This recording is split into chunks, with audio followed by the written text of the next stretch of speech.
Bab man yuridillahu bihi khairan yufaqihu fid din.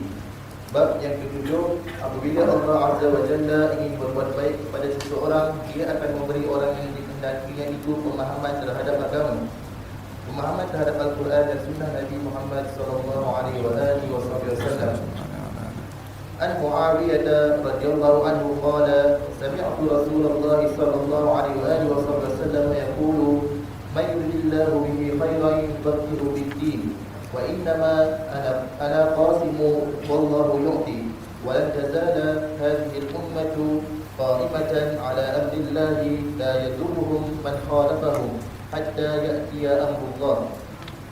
Diriwayatkan dari Muawiyah radhiyallahu anhu di dalam sebuah khutbah, aku pernah mendengar Rasulullah sallallahu alaihi wasallam bersabda, apabila Allah Subhanahu wa taala ingin berbuat kebaikan kepada seseorang, Dia akan memberinya pemahaman terhadap agama, Al-Quran dan Sunnah Nabi Muhammad sallallahu alaihi wasallam. Aku hanyalah orang yang menyampaikan, tetapi Allah Azza wa Jalla yang memberikan pahalanya. Dan ingatlah bahawa umat ini, Muslim, para pengikut Tauhid, akan tetap mengikuti perintah-perintah Allah, yakni mengikuti Al-Quran dan Sunnah Nabi Muhammad sallallahu alaihi wasallam, dan mereka tidak akan pernah dikalahkan orang-orang yang menentang mereka di datangnya hari kiamat.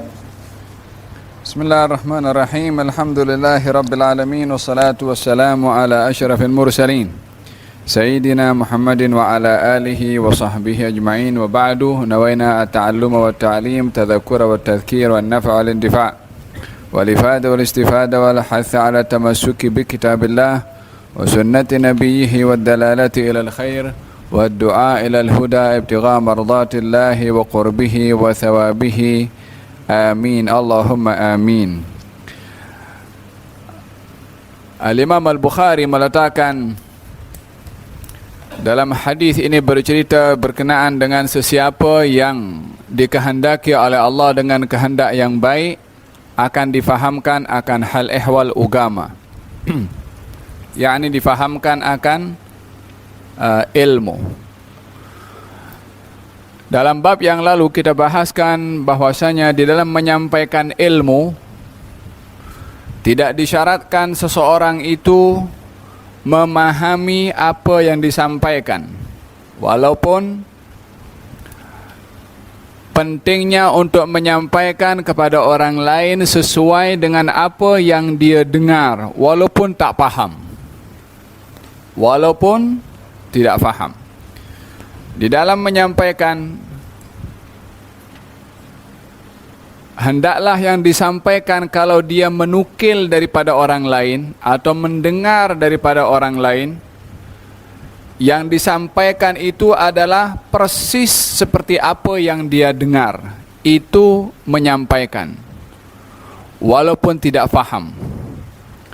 Maka dikatakan dalam hadis yang sebelumnya, baginda Rasulullah sallallahu alaihi wasallam membezakan antara penyampaian dan juga memahami apa yang disampaikan. Nabi bersabda, rubba muballighin aw amin sami'. Rubba muballighin aw amin sami'. Terkadang orang yang menerima penyampaian lebih memahami berbandingkan yang menyampaikan. Padahal yang menyampaikan sudah mendengar terlebih dahulu sebelum daripada orang yang dia nak menyampaikan kepadanya.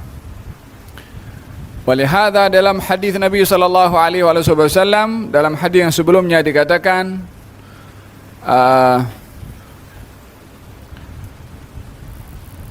nadarallahu imra'an sami'a maqalati fawa'aha fa'addaha kama sami'aha farubba muballighin aw amin sami'. Semoga Allah memberikan kecerahan kepada wajah seseorang yang mendengar perkataan aku dan memahaminya, mendengar dan memahaminya.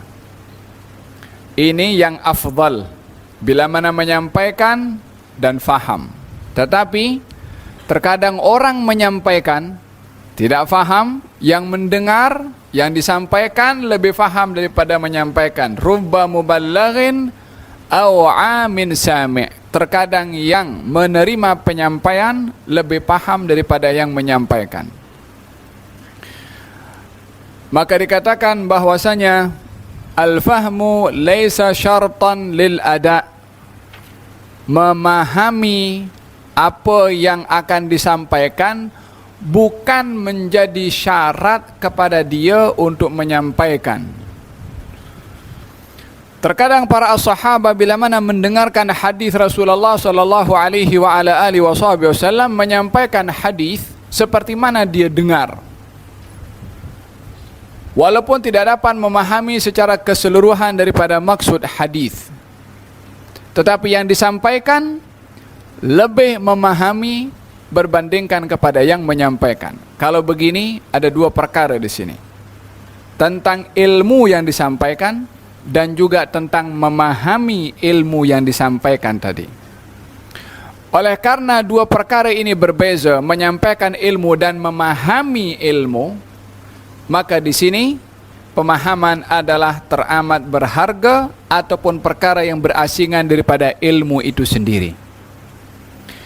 Oleh karena demikian Allah Subhanahu wa taala berfirman dalam Al-Qur'anul Karim, "Fafahamna Sulaiman."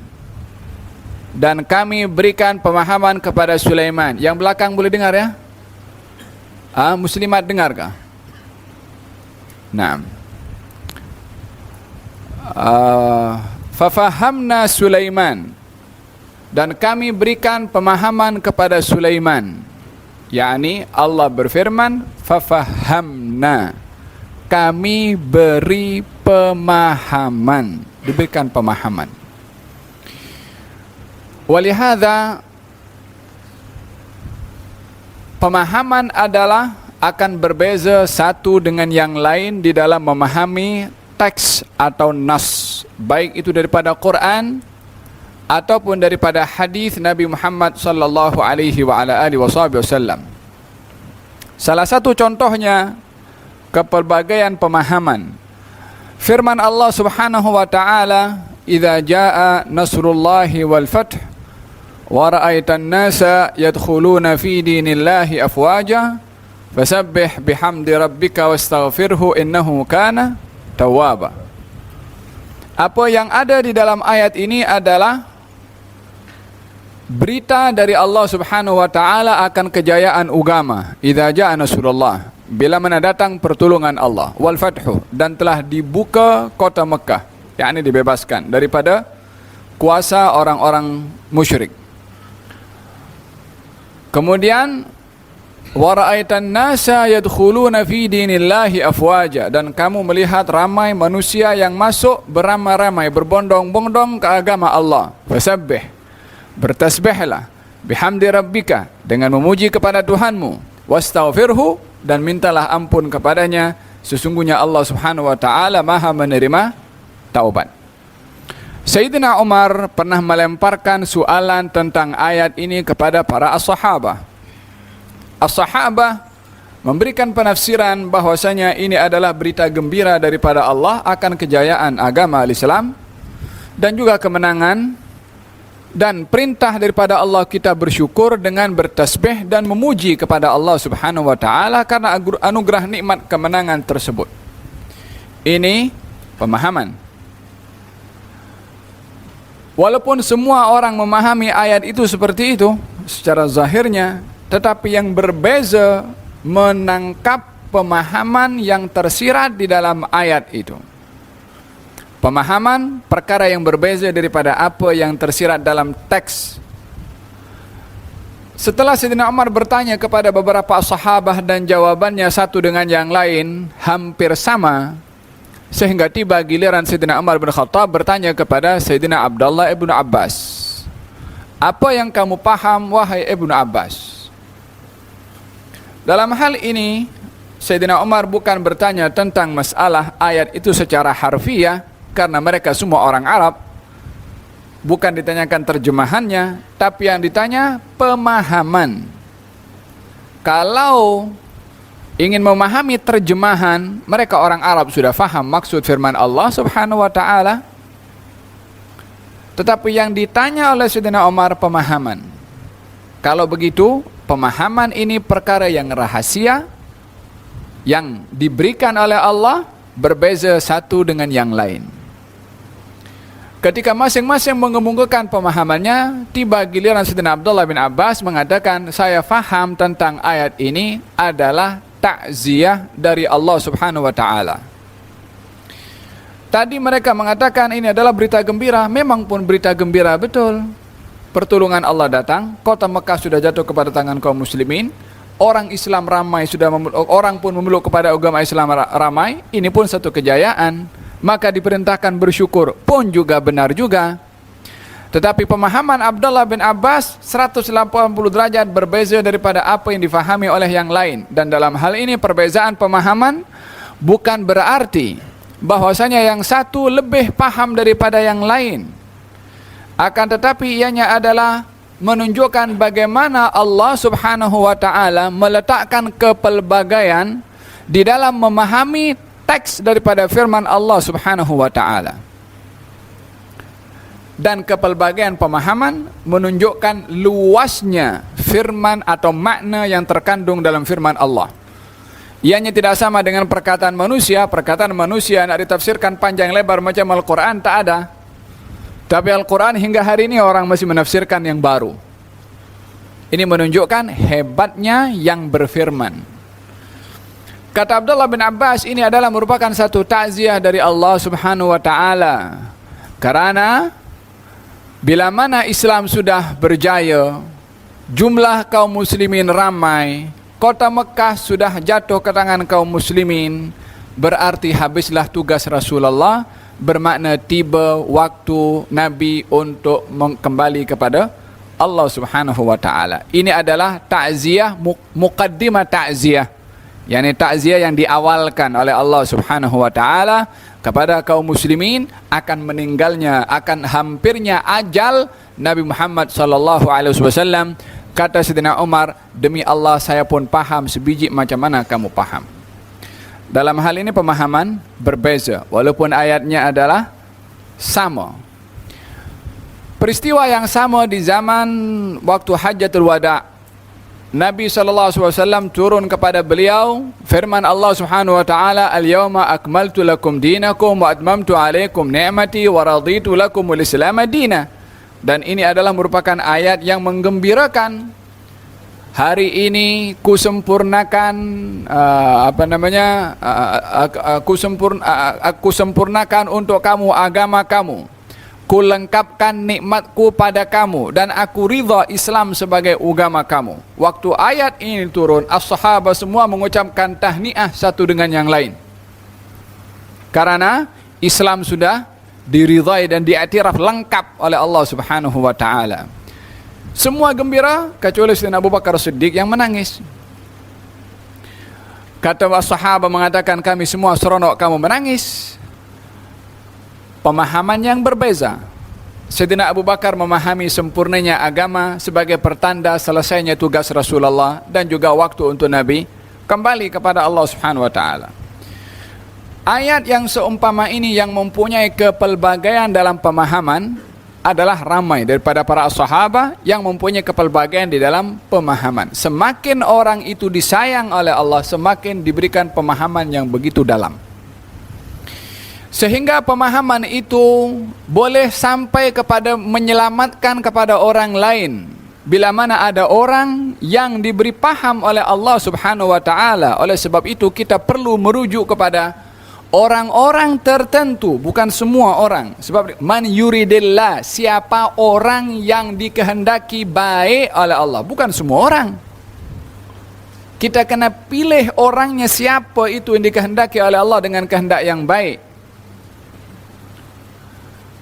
Di zaman Sayyidina Uthman bin Affan, Sayyidina Umar bin Khattab radhiyallahu anhu arda, ketika seorang wanita hamil dalam usia 6 bulan melahirkan, maka Sayyidina Uthman berazam ingin menegakkan hukum had kepada perempuan tersebut disebabkan oleh kerana melahirkan belum sampai kepada usia yang cukup.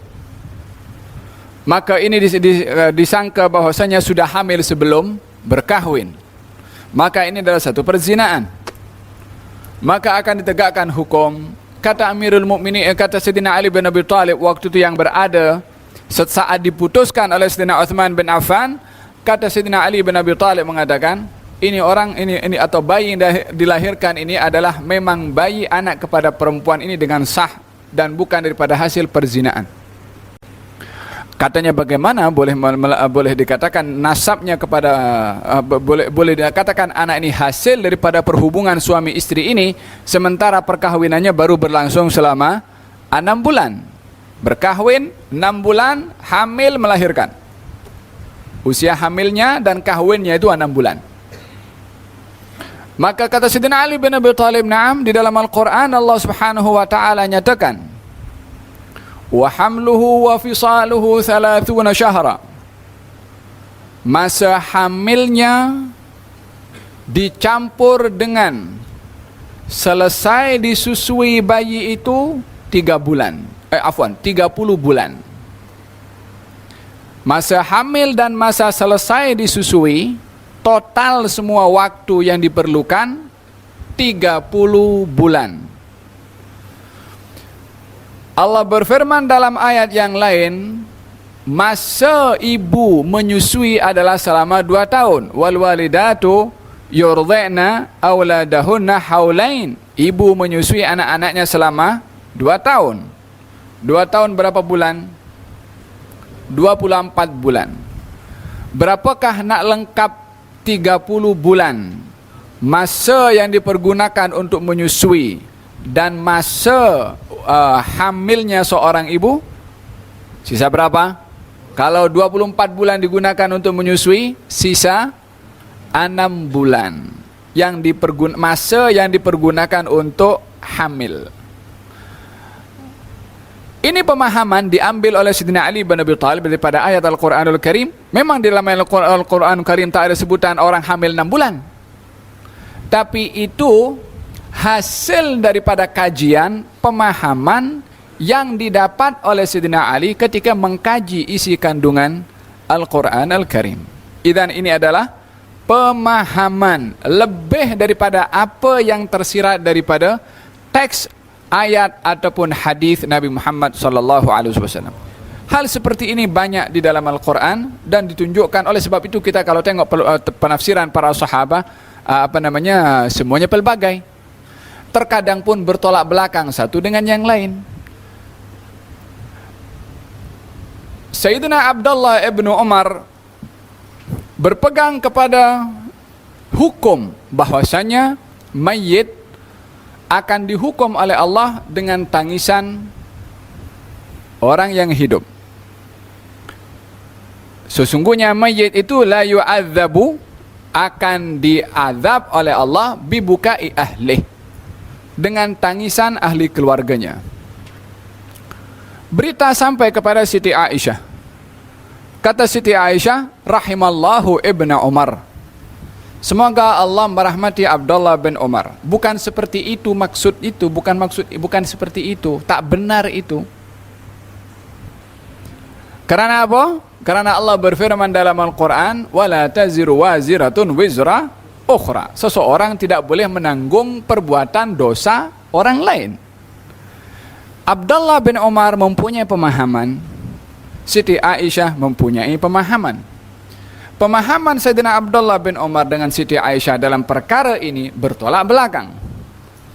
Pemahamannya berbeza, kontradiksi jelas.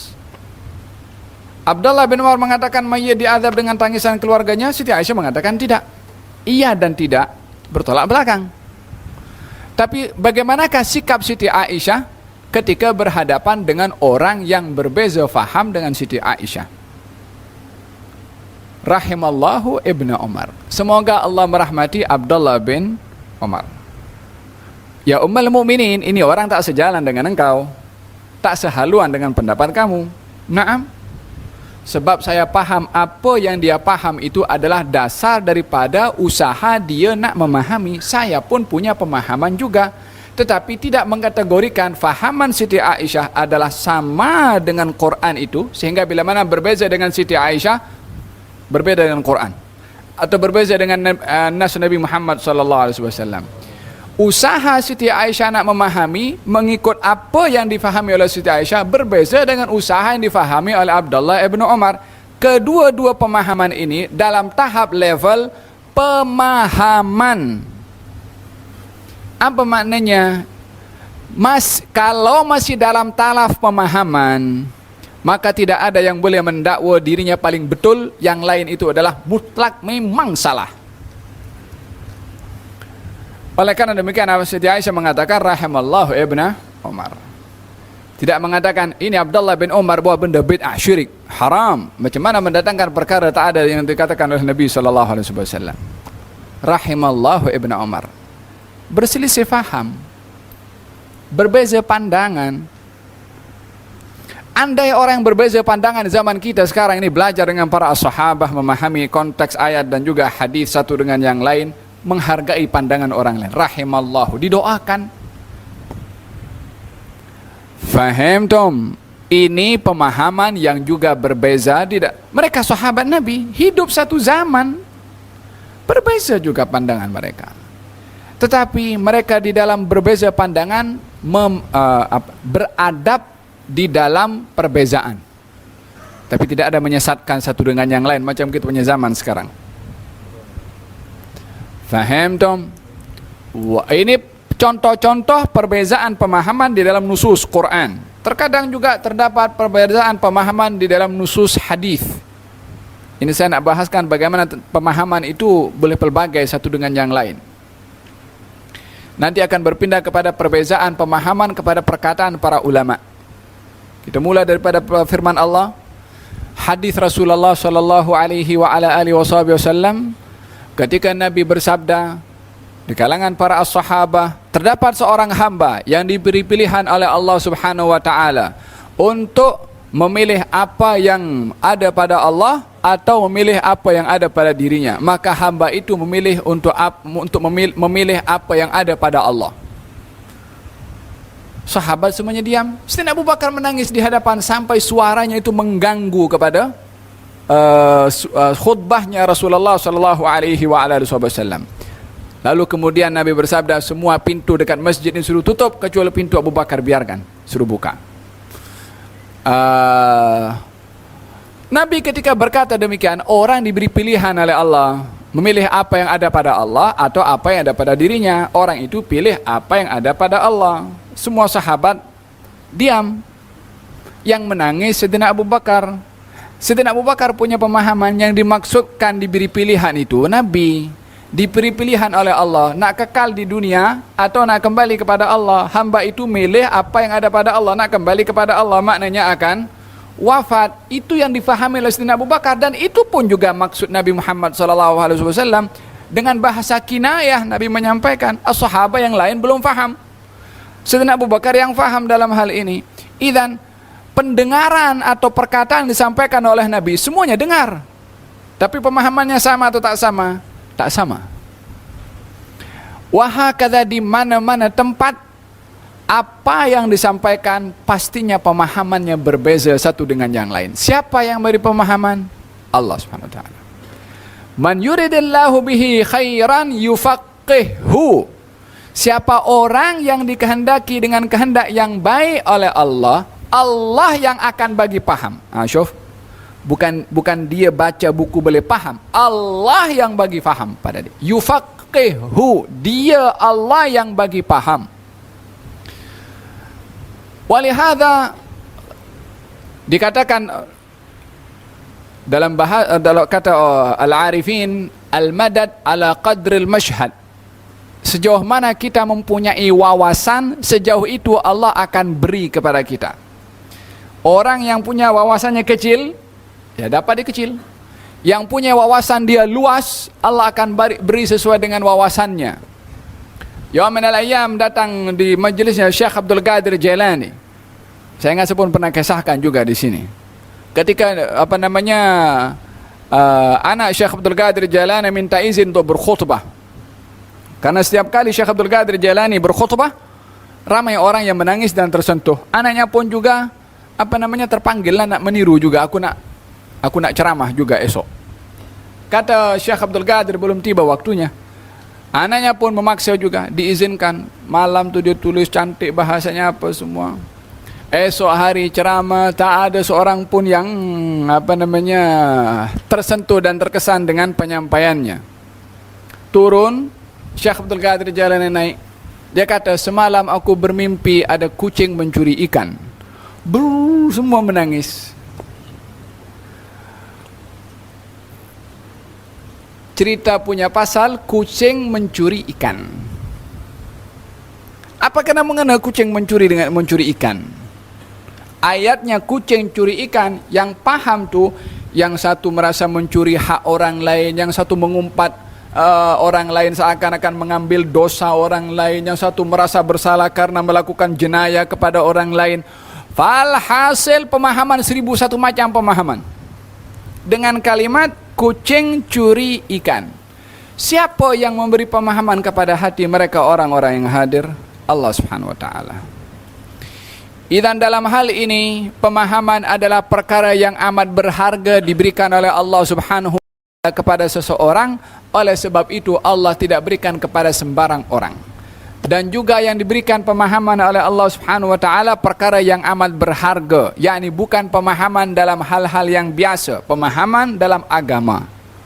Man yuridillahu bihi khairan yufaqihu fid din. Barang siapa yang dikehendaki oleh Allah dengan kehendak yang baik, maka dia akan difahamkan hal ehwal agamanya.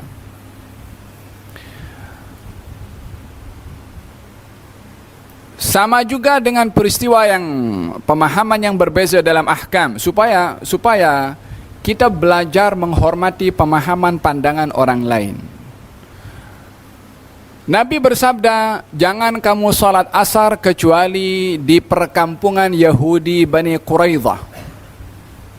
Jangan salat asar kecuali sudah sampai ke Bani Quraidah. Maka sahabat semuanya bersegera untuk berjalan menuju ke perkampungan Yahudi Bani Quraidah. Di perjalanan tiba masuk waktu asar. Yang satu kata nak salat, yang satu kata tak nak salat. Yang nak salat kata, ya. Yang tak nak salat bagi tahu Nabi perintah kita tak boleh salat kecuali di Bani Quraidah. Jangan kamu salat difahami oleh kelompok yang tak nak salat larangan. Kalau larangan tak boleh buat. Memang pun ayat itu mengandungi makna larangan. La yusalliyanna itu dengan huruf nun taukid, kata orang Arab itu gunakan nun taukid, nun pasti, yakni lebih kurang mengandungi arti fungsi sumpah, nak memastikan pentingnya apa yang disampaikan oleh Nabi. Jangan ada orang yang sholat sama sekali asar kecuali di Bani Quraidah. Yang satu kata ini adalah larangan mutlak. Kami apapun yang terjadi, walaupun matahari terbenam, tak akan salat kecuali di perkampungan Bani Quraidah. Pasal apa kamu berkata demikian? Nabi dah bagi tahu dah. Pemahaman, ya kan? Yang satu lagi memahami berbeza. Itu adalah Nabi melarang salat asar kecuali di Bani Quraidah supaya kita bersegera, tak menunda-nunda untuk bergerak berjalan menuju ke Bani Quraidah supaya tak lambat sampai sana. Pemahaman juga.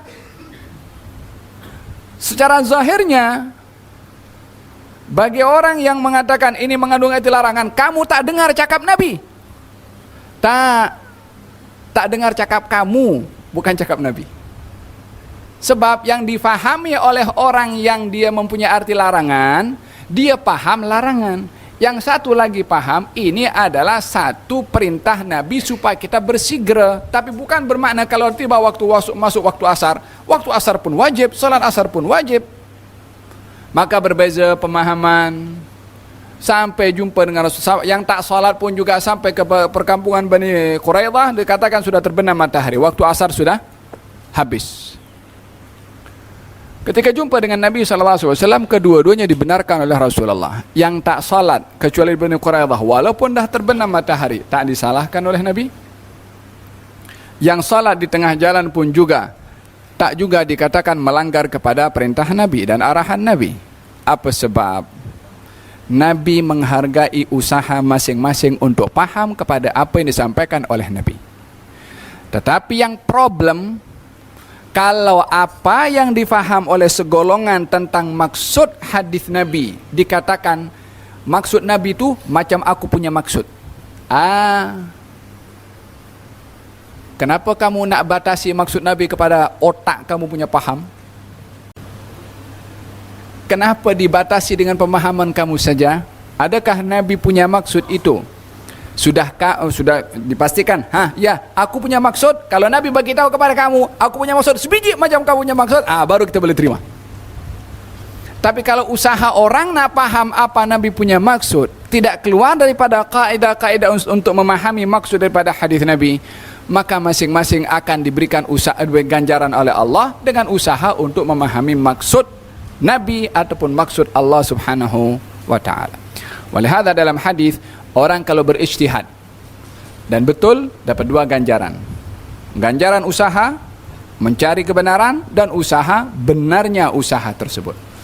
Kalau dia berijtihad salah, maka diganjar satu. Apa sebab diganjar satu?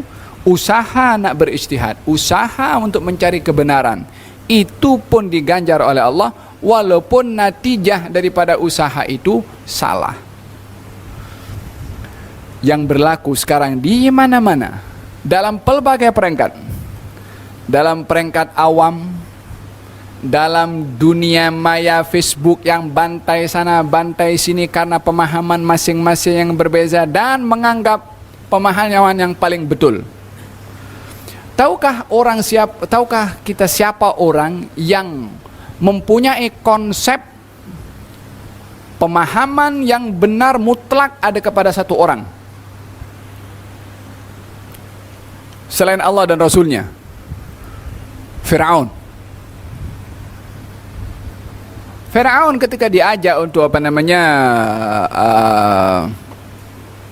bermusyawarah oleh menteri-menterinya ketika ingin membunuh kepada Nabi Musa dan beberapa Bani Israel, katanya sebahagian daripada mereka mengatakan, adakah kamu nak membunuh kepada orang yang hanya mengatakan Allah itu sebagai Tuhan? Adakah karena itu saja kamu nak bunuh? Dengan jumlah bilangan yang ramai juga, Bani Israel nak dibantai oleh Fir'aun. Apa katanya? Ma urikum illa ma ara. Ma urikum illa ma ara. Yani tidak ada yang perlu untuk kutunjukkan kepada kamu daripada kepelbagaian pandangan kecuali pandangan aku seorang. Yang lain tak boleh. Larangan untuk mengedepankan idea, ijtihad, musyawarah. Ini sikapnya Fir'aun. Walihada membatasi pemahaman kepada apa yang kita faham, ini adalah merupakan jenayah dalam pemikiran. Tak boleh nak dipahami aku paling betul. Kerana walihada Imam Malik alaihi ridwanullah, waktu kitab Muwatta'nya akan dijadikan oleh Harun ar-Rasyid sebagai satu pegangan kepada seluruh umat Islam. Kata Harun ar-Rasyid, kata Imam Malik mengatakan jangan. Yang aku kumpulkan ini sebatas yang aku mampu. Sementara sahabat Nabi itu banyak. Mungkin aku tak dengar daripada orang lain. Sehingga tak boleh nak dihadkan kepada apa yang dikumpulkan oleh Imam Malik yang mungkin ada ilmu yang belum sampai kepada Imam Malik. Lalu siapa yang berani mengeluarkan fatwa untuk semua orang ikut dengan dia punya fatwa? Pemahaman still adalah pemahaman. Jazakumullah khairan. Man yuridillahu bihi khairan yufaqihu fid din. Barang siapa yang dikehendaki oleh Allah dengan kehendak yang baik, maka akan difahamkan akan hal ehwal agamanya. Kalau orang dikehendaki oleh Allah dengan kehendak yang baik adalah diberi pemahaman dalam agama, sebaliknya orang yang tidak dikehendaki oleh Allah dengan kehendak yang baik, maka dia tidak difahamkan akan hal ehwal agamanya. Lawan kata orang dikehendaki dengan orang yang dikehendaki dengan kehendak yang baik, orang yang dikehendaki dengan kehendak yang tak baik. Apakah tanda orang dikehendaki oleh Allah dengan kehendak yang baik, dipahamkan hal ehwal agama. Sebaliknya, orang yang tak dikehendaki dengan kehendak yang baik, dijahilkan akan hal ehwal agamanya. Dan ini adalah kembali kepada dan perlu diambil tahu daripada hadis ini kalimat man yuridillah. Siapa orang yang dikehendaki oleh Allah. Datangnya kehendak daripada Allah. Terkadang seseorang berusaha, tetapi kehendak daripada Allah belum sampai kepada dia. Dan kehendak Allah Subhanahu wa ta'ala bukan diberikan mesti dengan dasar usaha. Terkadang Allah sendiri nak bagi. Terkadang orang berusaha tidak dikehendaki oleh Allah. Tidak ada yang boleh mengatur kehendak Allah Subhanahu wa ta'ala. Bukankah orang itu bila mana berkehendak sesuatu, lalu berusaha dengan sesuatu itu ingin dicapai, pada akhirnya tak tercapai juga? Orang yang berusaha untuk dia pergi sampai selamat ke kampungnya, dia pergi repair dia punya kereta, dia isi minyak penuh, dia dah tukar minyak hitam pun juga, tayarnya tayar baru. Siapa yang boleh menjamin dia daripada untuk selamat atau tak selamat sampai ke destinasi? Mungkin di perjalanan something terjadi. Idzan kalau begitu, bukan dia punya kehendak untuk sampai selamat boleh menjamin dirinya untuk sampai ke tempat itu, tapi kehendaknya itu bergantung dengan kehendak Allah Subhanahu wa ta'ala. Olehada kata baginda Rasulullah, la yughni hadarun min qadar. La yughni hadarun min qadar. Tidak akan dapat mengelak daripada qada dan qadarnya Allah sifat hati-hati seseorang. Ini qada qadar Allah Subhanahu wa ta'ala bukan diatur dengan sifat hati-hati kita. Kehendak Allah Subhanahu wa ta'ala di atas segala sesuatu yang dikehendaki oleh manusia. Wa fawqa tadbiruna lillahi tadbiru. Ya abdi anta turid wa ana urid. Idza sallamtani ma turidu lima urid fa ana akunu fi ma turid. Wa in a'radta anni amma uridu ila ma turid fala yakun illa ma urid. Wahai hambaku, kata Allah dalam hadits al-Qudsi, kamu berkehendak, aku pun juga berkehendak. Bila mana kamu serahkan kehendak kamu kepada kehendak aku, kupenuhi kehendak kamu. Tapi bila mana kamu berpaling daripada kehendak aku kepada kehendak kamu, tiada akan terjadi kecuali apa yang aku kehendaki juga. Kehendak Allah Subhanahu wa ta'ala mutlak. Tidak ada yang mengatur Allah Subhanahu wa ta'ala dalam berkehendak. Ini rahasia daripada nama dan sifat Allah Subhanahu wa ta'ala Al-Murid, yang maha berkehendak, yang tidak dipengaruhi kehendaknya oleh apapun juga. Idzan dalam hal ini Allah bila mana berkehendak, man yuridillah, barang siapa yang dikehendaki oleh Allah, maka seseorang itu hendaklah berusaha memohon, merayu kepada Allah agar supaya Allah berikan kehendaknya yang baik kepada kita. Disebabkan oleh kerana bukan usaha kita yang boleh menarik kehendak Allah Subhanahu wa ta'ala. Tersilap pegang daripada tadi, makanya nampak kecil. Ya Allah, haula wala quwwata illa billahil aliyyil azim.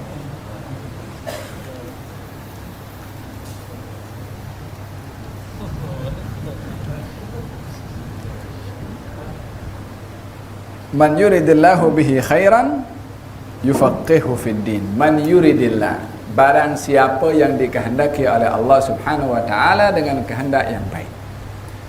Idzan diawali oleh Allah, oleh Nabi sallallahu alaihi wasallam, barang siapa yang dikehendaki.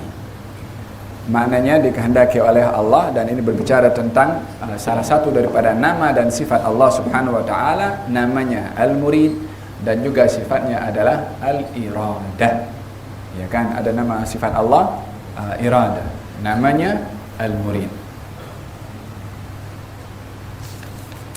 Man yuridillahu bihi khairan yufaqihu fid din. Yufaqihu yakni yufahimhu, diberikan pemahaman di dalam agama. Wa innama ana qasim wallahu azza wa jalla yu'ti. Sesungguhnya saya yang mengagihkan Hakikat yang memberi hanyalah Allah Subhanahu wa taala.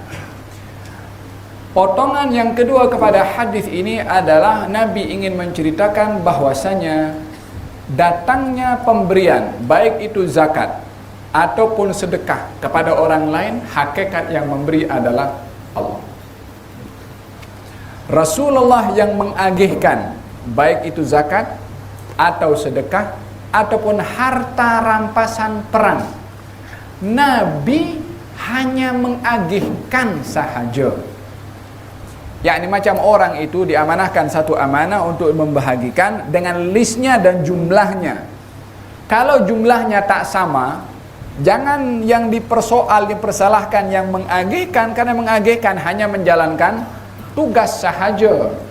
Allah yang memberi sebenar. Persentage yang diberikan itu bergantung dengan kehendak Allah Subhanahu wa taala. Nabi hanya menjalankan tugas Allah. Ini adalah untuk mengelak dan juga menepis tuhmahan kepada Rasulullah sallallahu alaihi wasallam untuk bersifat tidak adil di dalam pengagihannya. Maka Nabi bersabda, saya hanya menjalankan tugas yang suruh saya Allah Subhanahu wa taala. Bila mana kamu beriman kepada Allah Subhanahu wa taala, kamu kena mesti menerima dengan ketentuan pengagihan yang Allah suruh saya mengagihkan. Hal ini timbul ketika Nabi mengagihkan harta rampasan perang. Yas'alunaka 'anil anfal. Mereka bertanya kepada engkau tentang masalah anfal, harta rampasan perang yang Nabi agihkan berbeza satu dengan yang lain. Maka dijawab oleh Allah bahwasanya itu semua adalah terserah kepada Allah Subhanahu wa taala, karena hakikat yang memberi adalah Allah. Dalam harta rampasan perang, cara pengagihannya itu adalah Allah yang memberikan, Nabi yang menyalurkan. Di dalam masalah zakat, persentasenya adalah Allah yang menentukan, Nabi yang menyuruh dan mengagihkan, tapi yang memberikan adalah Allah Subhanahu wa taala. Baik kepada yang mempunyai harta zakat, ketika memberikan kepada orang lain, sebelum dia beri kepada orang lain, Allah dah beri kepada dia. Sehingga seseorang bila mana mengeluarkan zakat, kalau jumlahnya itu banyak, tentunya berapa yang dikeluarkan jauh lebih sedikit berbandingkan kepada yang dipunyai. 2,5% sahaja yang dikeluarkan, walaupun 2,5% daripada 20 juta itu jadi banyak, tapi berapa yang tersimpan daripada harta yang dipunyai oleh orang itu. Dalam hal ini, ketika dia itu memberi kepada orang miskin daripada harta zakatnya, hakikat yang memberi kepada orang miskin itu adalah Allah Subhanahu wa taala. Maka dengan demikian, si miskin itu ketika menerima pemberian, sebelum melihat itu pemberian datang daripada orang yang mengeluarkan zakat, hendaklah melihat hakikat yang memberi adalah Allah Subhanahu wa taala. Walihada datang seorang arif, dia keluar daripada rumahnya ingin bersedekah. Maka dia ingin memberikan sedekah kepada orang yang tepat. Tak ada orang lebih tepat untuk diberi kecuali orang yang berilmu juga, karena manfaatnya tentu akan dipergunakan dengan sesuai dengan kadar ilmu orang itu. Semakin orang itu berilmu, semakin pandai menggunakan hartanya. Maka diberikan, ketika diserahkan, khud la lak, ambillah ini, bukan untuk engkau. Kata yang menerima, had la minnak, mari sini, bukan juga daripada engkau. Khud la lak, had la minnak, ambillah ini, bukan untuk engkau. Untuk siapa? Untuk Allah Subhanahu wa taala. Yang menerima pula mengatakan, mari sini, bukan juga daripada engkau, juga daripada Allah Subhanahu wa taala. Orang alim jumpa orang alim mesti cocok dia. Yang tak cocok tu kalau jumpa orang alim dengan orang yang tak alim. Atau orang jahil jumpa dengan orang jahil, jadi bergaduh nanti. Dan dalam hal ini, innama ana qasim, saya itu mengagihkan saja, Allah yang memberi. Sehingga orang itu ketika memberi kepada orang lain, jangan melihat al-minnah, jangan melihat dirinya itu adalah banyak berjasa kepada orang lain dengan memberikan, karena sesungguhnya apa yang diberikan olehnya kepada orang lain itu adalah harta daripada Allah yang diberikan kepadanya, dan tentunya yang diberikan kepada orang lain jauh lebih sedikit daripada yang disimpan daripada pemberian Allah Subhanahu wa taala. Maka dengan demikian seseorang ketika memberi berapapun jumlahnya, maka dia akan melihat tetap ini sedikit berbandingkan dengan Allah yang bagi kepada aku. Maka tidak akan melihat al-fadl, tidak melihat dia tu banyak berbuat ihsan kepada orang lain. Walihada la tubtilu sadaqatikum bil manni wal adha. Jangan kamu membatalkan sedekah kamu itu dengan al-man. Apa al-man? Melihat dirinya banyak berjasa baik dengan orang lain. Ketika memberi kepada orang lain, diungkit-ungkit ihsannya kepada orang lain. Kata baginda Rasulullah, ada 3 golongan yang tidak diajak bercakap oleh Allah, tidak dipandang dan tidak disucikan oleh Allah Subhanahu wa taala. Di antara 3 golongan ini adalah al-mannan, orang yang suka mengungkit-ungkit ihsan dan pemberiannya kepada orang lain. La tubtilu sadaqatikum bil manni wal adha kalladhi yunfiqu malahu ria'an nas. Dan dalam hal ini pembahagian yang kedua yang disampaikan oleh Rasulullah sallallahu alaihi wasallam, innama ana qasim, sesungguhnya saya ini adalah yang mengagihkan. Subhanallah, kalimat qasim ini adalah identik juga dengan gelaran yang diberikan kepada Nabi Muhammad sallallahu alaihi wasallam. Salah seorang datang kepada Rasulullah sallallahu alaihi wasallam membawa anaknya dengan didokong di belakangnya macam ni. Gali beritahu, ya Rasulullah, saya ini dapat anak dan saya akan beri nama kepada anak saya ini dengan nama Muhammad. Orang kampung saya kata kepada saya, tak boleh kamu bagi nama dengan nama Rasulullah SAW. Terlalu hormat kepada Nabi, maka tak boleh menggunakan nama yang ada pada Nabi, ada yang nama itu ada pada Nabi Muhammad SAW. Terlalu hormat.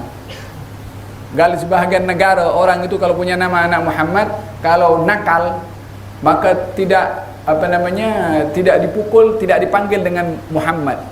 Takut kurang ajar dengan nama yang begitu indah dan mulia, nama Nabi Muhammad. Dipanggilnya Mehmet.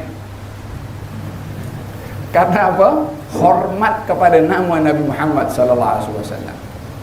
Ini bukan benda baru. Daripada zaman Rasulullah pun sudah orang hormat kepada nama Nabi Muhammad sallallahu alaihi wasallam. Akan tetapi setelah merujuk kepada Rasulullah, kata baginda Rasulullah, berilah nama dengan nama aku, tak apa, dengan nama-nama para anbiya, tak apa, tapi jangan menggunakan kunyah seperti kunyah aku. Apakah kunyah itu? Gelaran yang digunakan dengan didahulu dengan abu atau ummu. Gelaran ini kayak seperti umpamanya Abu Salamah, atau Abul Fadl, atau Abu Hafs, atau Abu Abdullah. Terkadang gelaran yang menggunakan abu ini dinisbahkan kepada anak lelaki sulungnya, atau dinisbahkan kepada sifat yang ada pada orang itu. Terkadang nisbah kepada anak, terkadang nisbah kepada sifat. Yang dinisbahkan kepada anak, contohnya Sayyidina Abbas punya anak namanya Fadl, anak sulungnya, maka dia digelari dengan Abu Al-Fadl.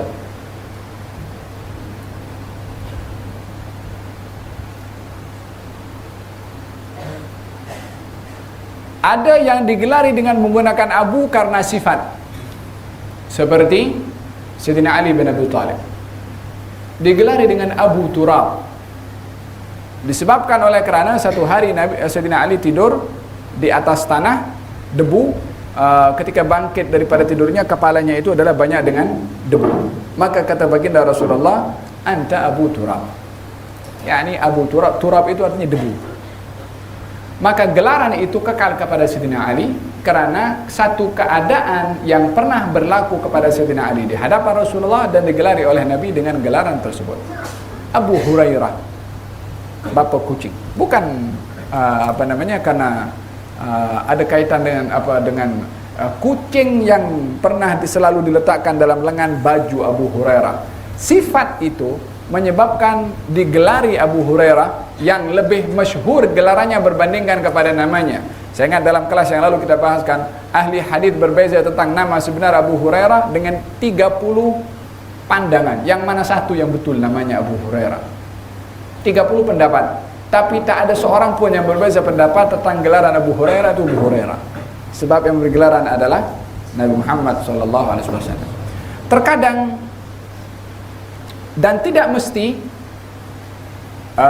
gelaran itu dengan adanya anak ataupun sifat. Terkadang tanpa sifat dan tanpa anak pun orang boleh digelari dengan gelaran menggunakan Abu.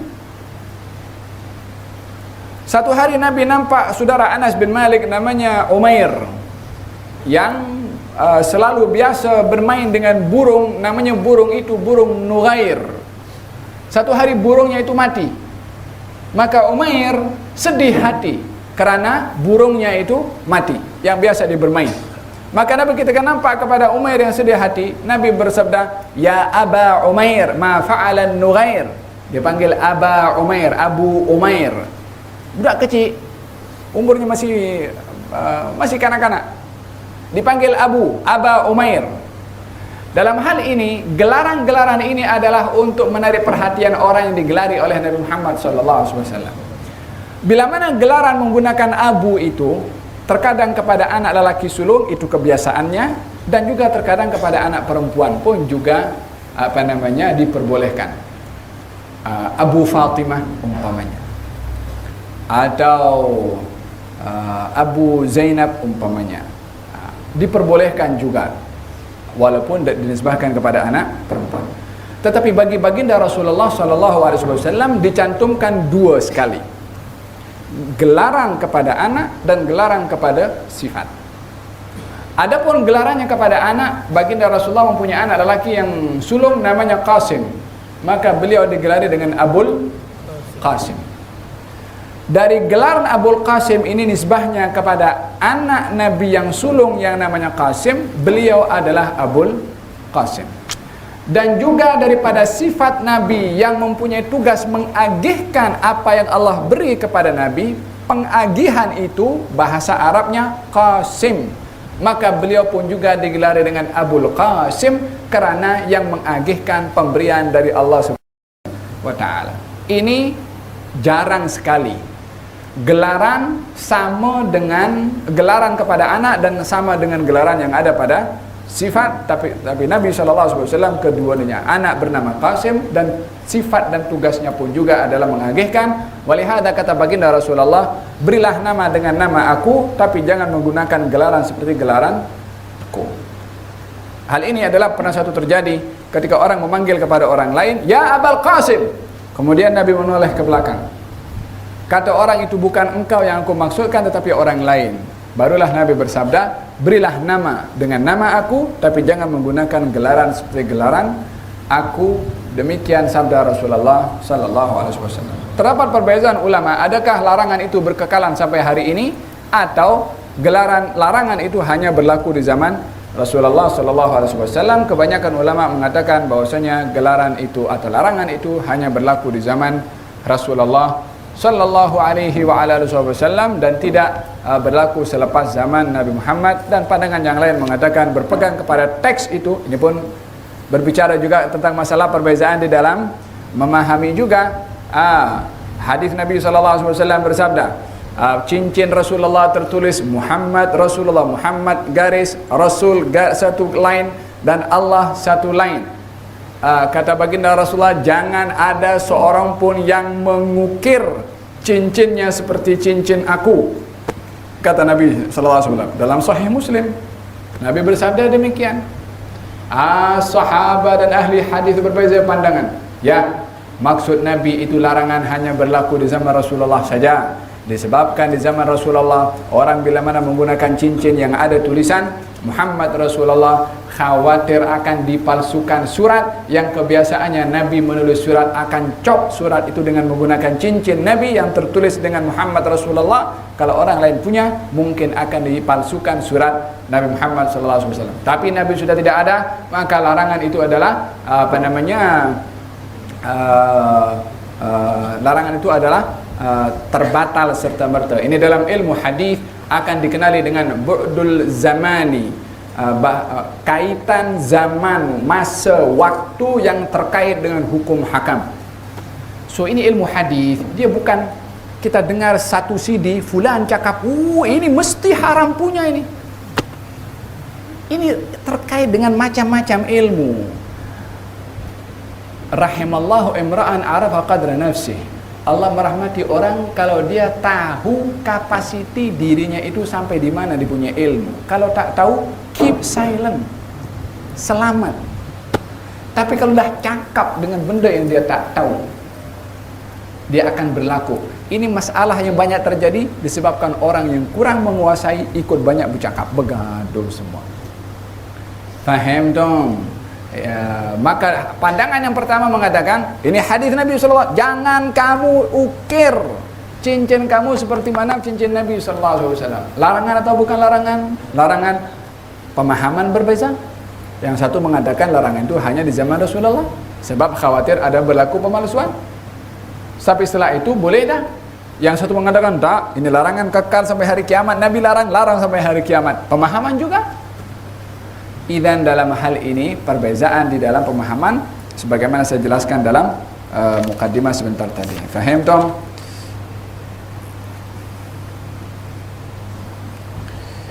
Dan bahagian yang ketiga disampaikan oleh Rasulullah sallallahu alaihi wasallam adalah walan tazal hadhil ummah qa'imatan ala amrillah la yadhurruhum man khalafahum hatta ya'tiya amrullah. Sentiasa umatku ini adalah sentiasa berada dalam keadaan urusan Allah, yakni dalam keadaan jalan yang dibenarkan oleh Allah, dan tidak ada yang dapat mengganggu, memudaratkan kepada mereka daripada orang-orang yang memusuhi kepada mereka sehingga datang ketentuan Allah Subhanahu wa taala. Perkara yang ketiga ini adalah berkaitan dengan asyratus saah, tanda-tanda hari kiamat.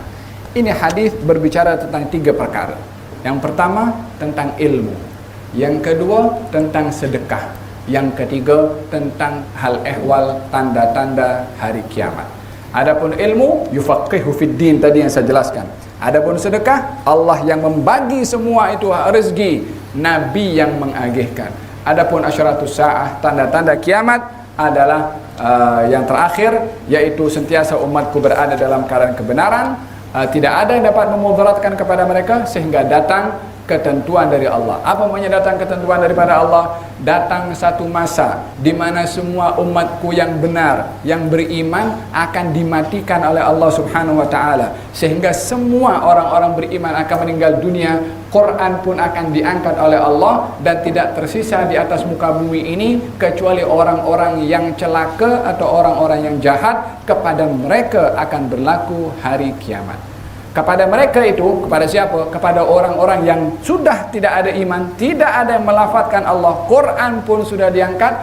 Di situ titik terakhir bahwasanya ketentuan Allah kepada umat Nabi Muhammad SAW beriman sampai di situ. Setelahnya adalah orang-orang yang celaka yang akan dihancurkan oleh Allah Subhanahu wa taala. Nabi memberitahukan sentiasa umatku berada dalam keadaan kebenaran. Selagi belum mukmin semua mati, selagi belum Quran diangkat oleh Allah, sentiasa ada golongan yang benar dalam umat Nabi Muhammad SAW. Sampai bila-bila, selagi Quran ada, selagi masih ada orang beriman, selagi masih ada mengucap Allah, maka selagi itu terdapat golongan daripada umat Nabi Muhammad yang dijaga oleh Allah, dan tidak ada seorang pun yang mampu untuk memudaratkan kepada mereka. Tapi bila mana tiba waktu ketentuan hari kiamat akan terjadi, semuanya akan dimatikan oleh Allah. Itulah terakhir daripada umat Nabi Muhammad yang beriman kepada Nabi Muhammad sallallahu alaihi wa ala alihi wasallam. Gerak.